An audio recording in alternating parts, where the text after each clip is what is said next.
last May, and I'd been hearing about this stuff and thinking, yeah, right. And I'm seeing a lot on social media, and people are talking about how amazing this tool is, and I'm like, yeah, right. And they keep going, and other people I know are like, have you tried this out? And I'm like, no, I'll take a look, and stuff like this. So a friend of mine was doing a presentation, and I thought, okay, she knows what she's doing. I'm going to tune in and just learn a little bit more about what this ChatGPT stuff is about. So turning to the presentation, and she starts, and she's talking about a few things, yada, yada, yada, and stuff like this. And anyways, they open a screen, and this is what ChatGPT looks like, and towards the bottom, you type in what they call a prompt. And kind of this is what happened a little bit.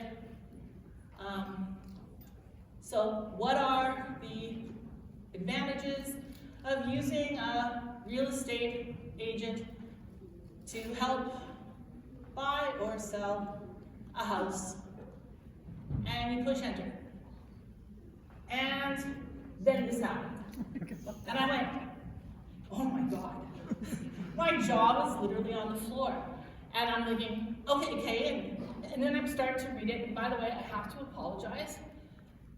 We switched from Shaw this week, and they put the new Rogers modem in, and I've had the technician out twice, and I had no internet yesterday from 6 o'clock onwards, and could not move the files from one computer like Dropbox to the other, so I apologize for the real estate reference that I could not fix and stuff. But anyways, I saw this, and I was literally blown away. And then they kept showing us more things. So basically, what is AI? Well, it stands for artificial intelligence. The good news is that most of us use it already in our daily lives. A lot of times we're not even aware of it. So for example, when we're using GPS on our navigation, that's AI. Facial detection and recognition software on our phones to get into them. Website help when you're using the chat bots on your banking apps, or Rogers will be my later stop today. We'll be talking about partnerships. As well, social media, like your Instagram Explore page. When you go there, your page does not look like anybody else's. It is created specifically for you based on what you like and engage with. As well, we're doing things like your text editors, Grammarly, autocorrect, and stuff like that is all forms of AI. And of course, I'm sure you've had that experience. You're online, you're looking for a new product or something like this, and all of a sudden next week you notice every Facebook ad is about the same kind of thing. So we see this all the time in our regular daily lives now. So basically AI is a field of computer science that focuses on creating machines and systems that can perform tasks that typically require human intelligence. These tasks include learning from experience, recognizing patterns, making decisions, and solving problems. And I'm also going to mention, at the end I have a QR code with a handout with all sorts of prompts and stuff for you. So everything you should need should be able to be there. So this is where ChatGPT comes in. So as I was getting ready for this presentation, I decided to ask ChatGPT for a definition, and this is what it said. So I went, oh crap, that's a little heavy on the intense side. So I went back to it and said, let's try again. And this time, I asked it to rewrite the following definition. So I copied that big monstrosity in and said, make it easier to understand for ChatGPT beginners. And there, of course, it always goes slowly. So ChatGPT beginners, and you copy and paste that section in, there, say go, and now we have ChatGPT is a computer program that can talk with people in writing like a chat. It uses fancy math stuff to understand what people say and to make up its own sentences that sound like a person wrote them. You can ask it questions, get explanations, and even make it write creative stuff. It's helpful for lots of things like answering customer questions, making content, and finding information. Basically, it's like a helping teaching buddy that can do a lot of cool stuff with words or texting. So it is from a company called OpenAI. It basically, you're having a conversation with it. Only there is, and people say, well, there's a person on the other end. Nope, you're just having a conversation with the computer. But it can answer questions, engage discussions on various topics, and so basically, you ask it a question and it answers back. Basically, they're also keep plugging in more information all the time.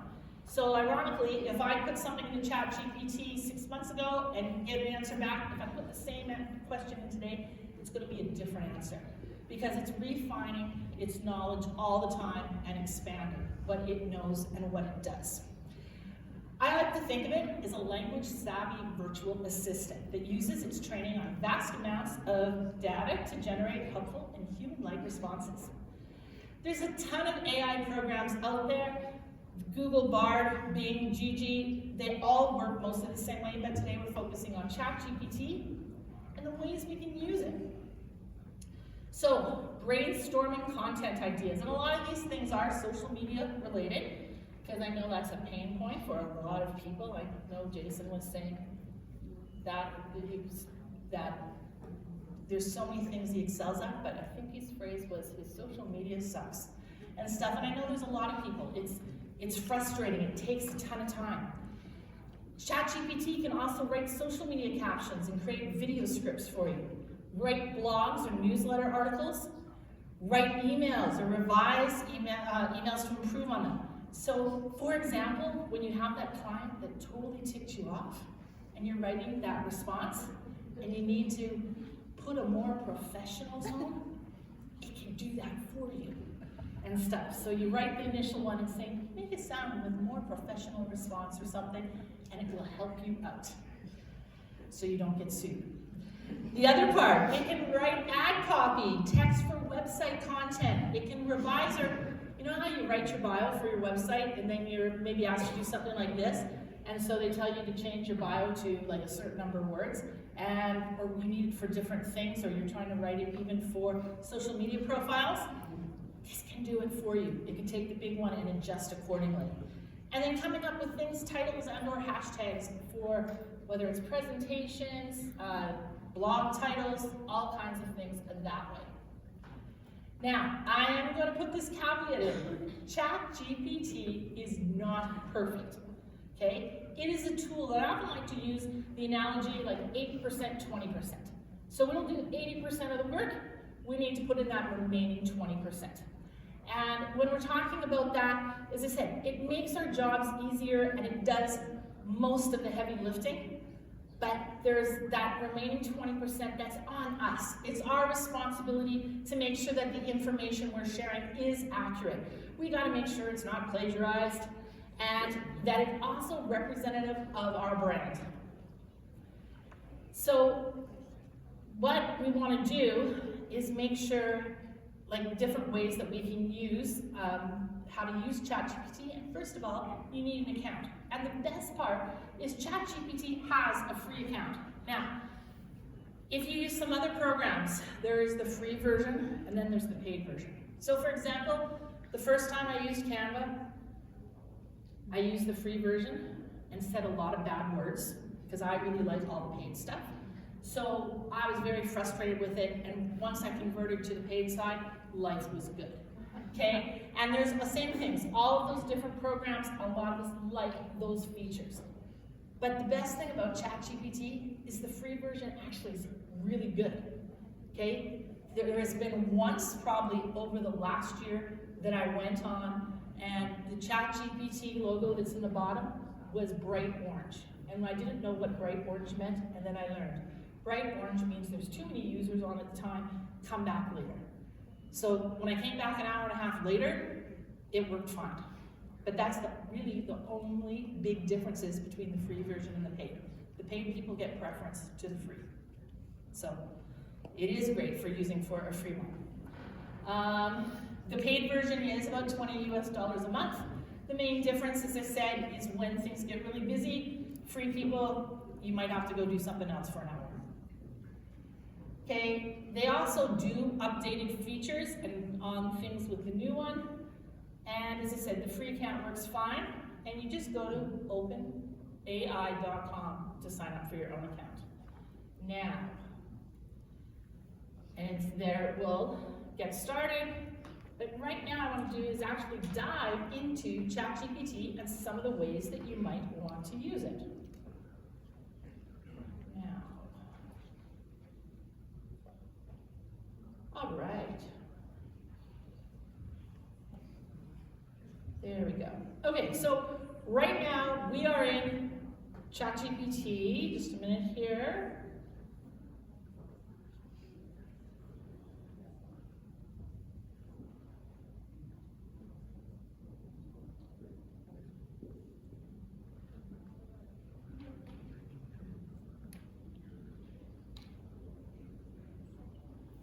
Okay, change of plans.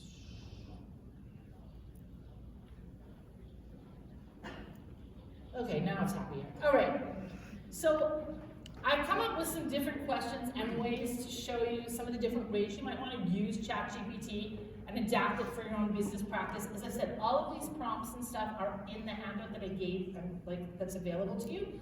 So you've got that opportunity there. But one of the things that I know for myself is when it's time to do social media, you sit there and you go, what the heck should I do?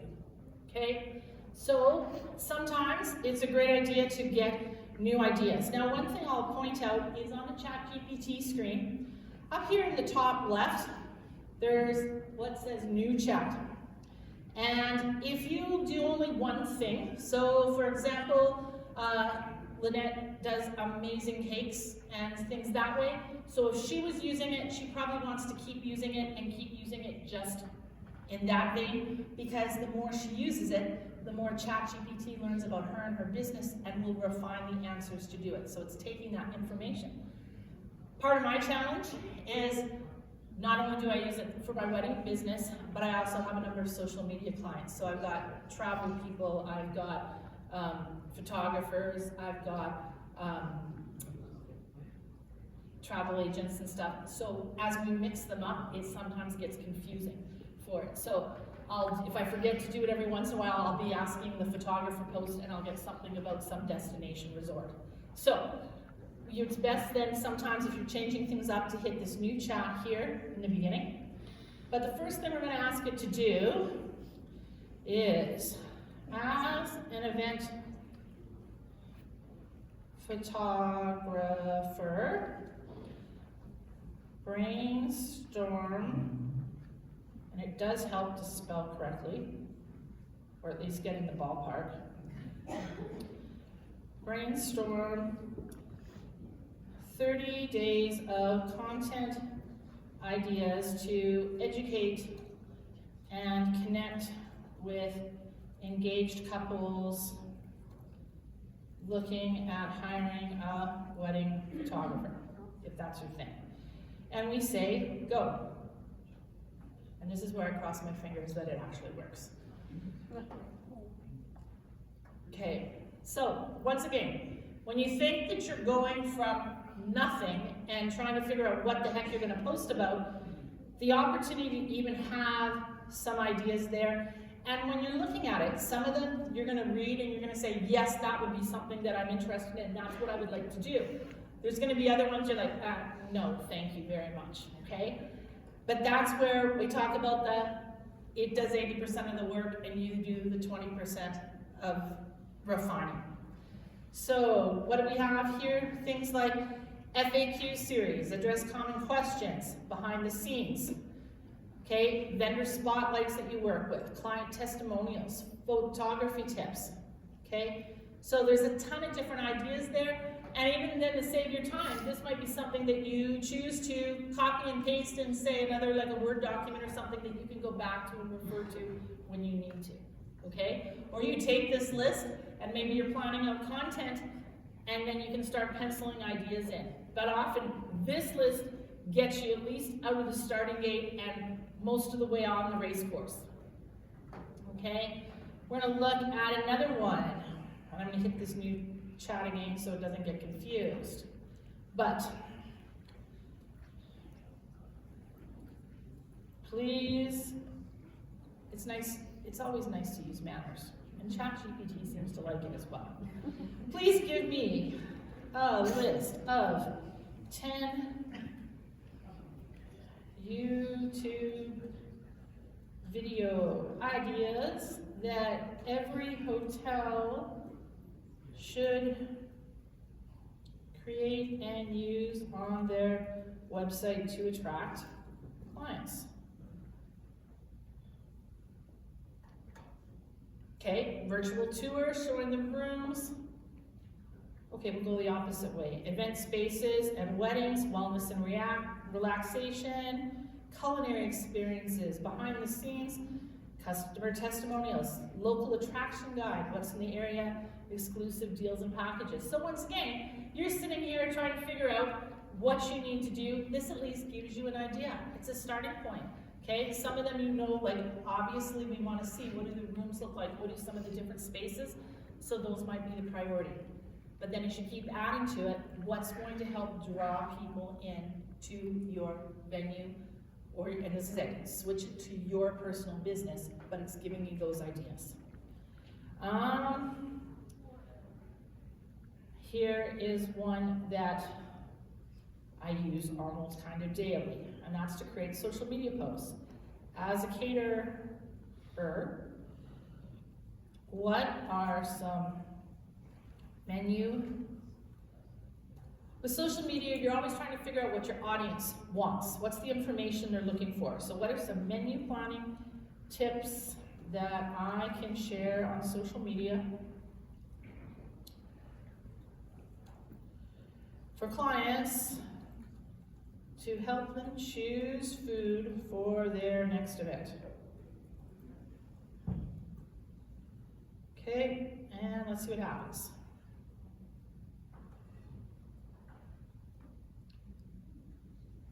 Okay, so this is telling us, as we said, this is supposed to be a social media post. Now, one thing I've recognized as well is sometimes it gets a little intense. So for example, there's times where I'll do it and it'll say, hey, it's the Fam Jam, which is not my brand and stuff, so you delete. I know it gets a little heavy on emojis sometimes, and if I see one more rocket ship, I might want to hurt myself. So, as I said, you got to look at it and still edit it and make it your own, but it's giving you some ideas, and even then, it's come up with 10, you might say, what are the top 5 tips to refine it and ask it more. The other thing you can ask it to do is rewrite the post to appear on Instagram. Okay, use a call to action and include relevant hashtags. As I said, make it do the work for you. So it's taking that post already and now adjusting it for you, okay? Why, when I ask it to do it on Instagram, it's told it that there is a character limit. So we've got to make that adjustment. And it would be same if you were on X or things like that. There are things that are little idiosyncrasies between the different platforms. So when you're trying to save time and you sit there with the first one, the best way to do it, you can post exactly from one to the other, but if you made this little adjustment, it's going to be more user-friendly and probably get you a little bit more engagement, okay? The other part is, there is the huge debate about hashtags, whether to use them or not. Definitely, hashtags don't have the same reach that they used to have before, but think of it as a way that your content is still being categorized. So you still want to use them. It's like a file folder label.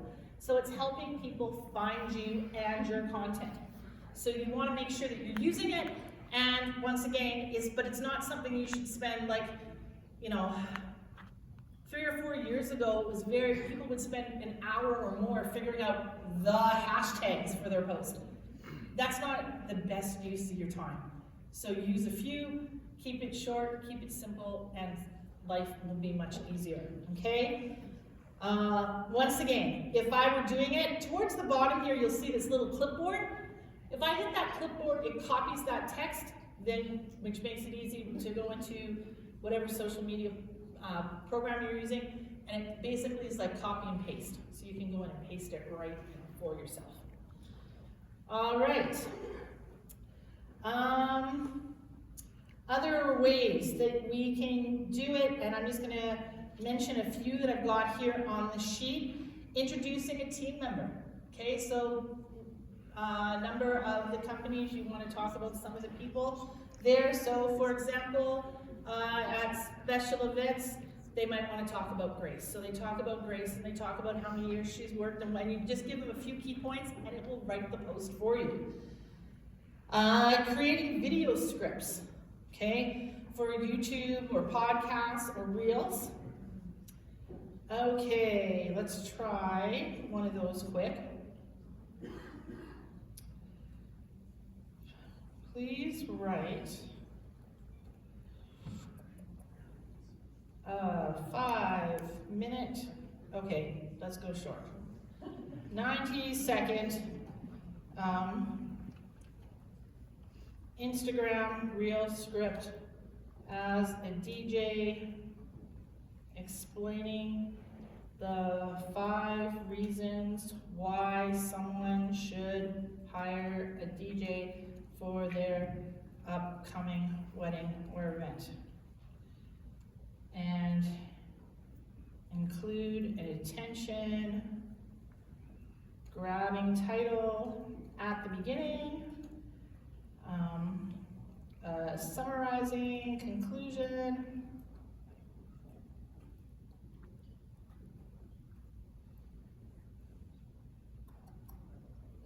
and a call to action at the end. Okay. By the way, there's some really great teleprompter apps out there for people that are not comfortable making videos that appear right on your phone, and the text runs across the screen right where that camera is, so there's no weird, awkward eye movement and stuff. Okay, we started this one. Let's try to regenerate. Okay, that's better.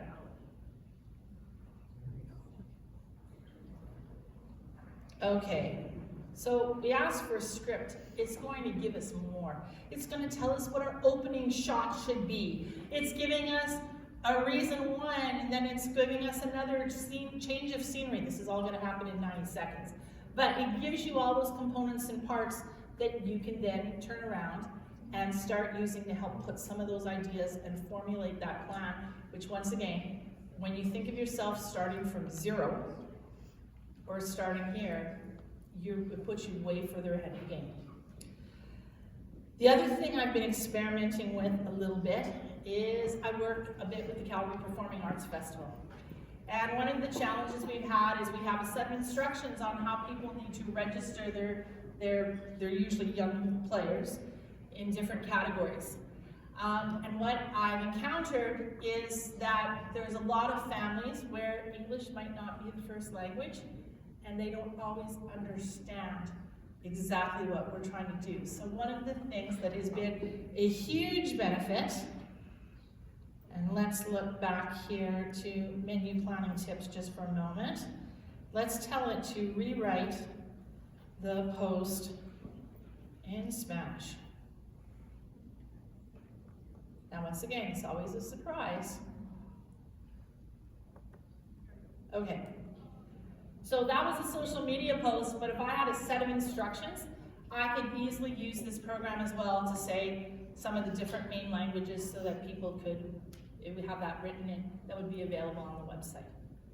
Okay, so there's some great ideas for that part of it.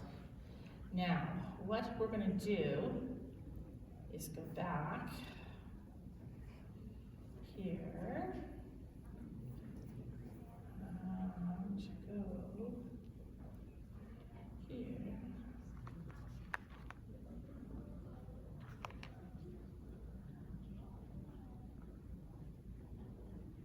Okay, we'll do it the slow way.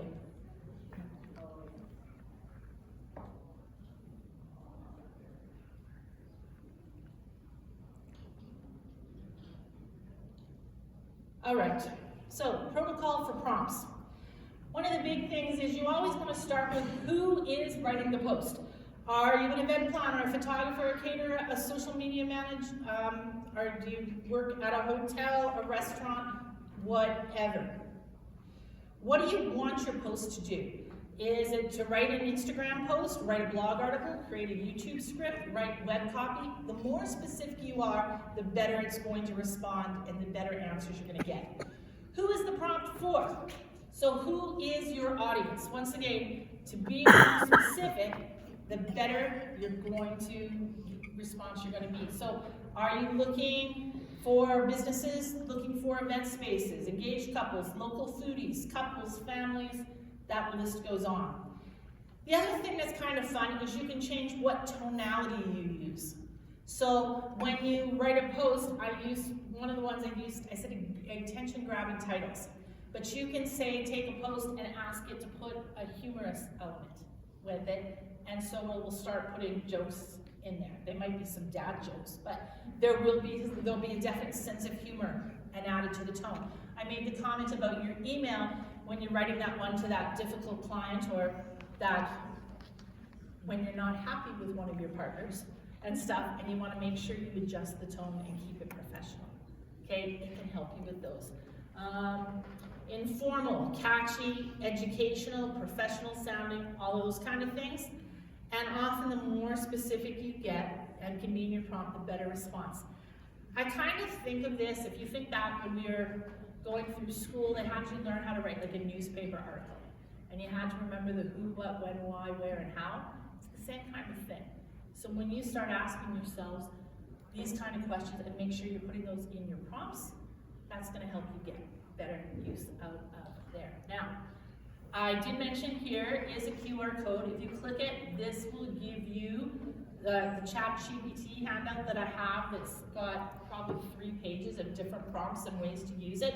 Obviously, you can take that and adapt it to your business. My contact information there, and once again as well, if there is a problem or something with that, please email me and tell me that you were here and just say, can you send me that handout, and I'll make sure I send that to you as well. Okay, I have 38 seconds. Do you have any questions? Okay, I'm trying to think what people have asked before. Are you responsible for what you post? Yes. Okay, sorry you can't say, ChatGPT made me do it. Okay, no one's gonna buy it. You've gotta make sure that you own and are responsible. As I said, take that and then make it your own. Make it your brand and double check the validity of what it says. Okay, those are some of the big things. Thank you so much. I know I threw a lot at you there, but it was a pleasure. And as I said, any questions, anytime, please feel free to shoot them my way. And I'm happy to help you out and at least get you pointed in the right direction. So thank you.